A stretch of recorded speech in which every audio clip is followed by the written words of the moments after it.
आग्नेय दिशा म्हणजे उपजीविकेचं धन देणारी दिशा, आपण ज्याला कॅश फ्लो देणारी दिशा असं बोलू शकतो. दुसरी जर दिशा जर विचार केला तर ती बुद्धी देणारी दिशा म्हणजे ईशान्य. तुमची योग्य डिसिजन, आर्थिक गोष्टीमध्ये निर्णय घेणं आवश्यक असतं, कुठला पण असू दे, शेअर मार्केट असू दे किंवा ते आपला अभ्यास पण असू दे, दैनंदिन दिवसाचा अभ्यास मुलांचा, कुठल्याही पण गोष्टीचं डिसिजन व्यवस्थित घ्यायचं असेल तर ईशान्य इंटॅक्ट असावी, ती दोषमुक्त असावी.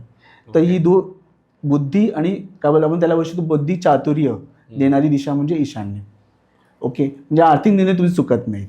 आता तिसरी जी दिशा आहे जी मुख्य बोलायची आहे ती म्हणजे कुबेराची दिशा, ज्याला आपण सोम म्हणतो. ती दिशा म्हणजे उत्तर दिशा. ही आहे धनसंचय दिशा. इथे पैसा आला की टिकतोच. या दिशेवर जर मुख्यद्वार, मगाशी सांगितलं मी, या दिशेवर मुख्यद्वार असेल तर पैसा टिकणारच. की याच्याबरोबरच नैऋत्य दिशा, कारण आलेला पैसा टिकायला स्थिर व्हायला पाहिजे, नैऋत्य जड असावी. ओके, आणि नैऋत्येला मुसली तिजोरी असावी जिचं तोंड उत्तरेकडे असावं. तर ही एक गोष्ट ॲडिशनल आहे की या 4 गोष्टी इम्पॉर्टंट आहेत लाईफमध्ये.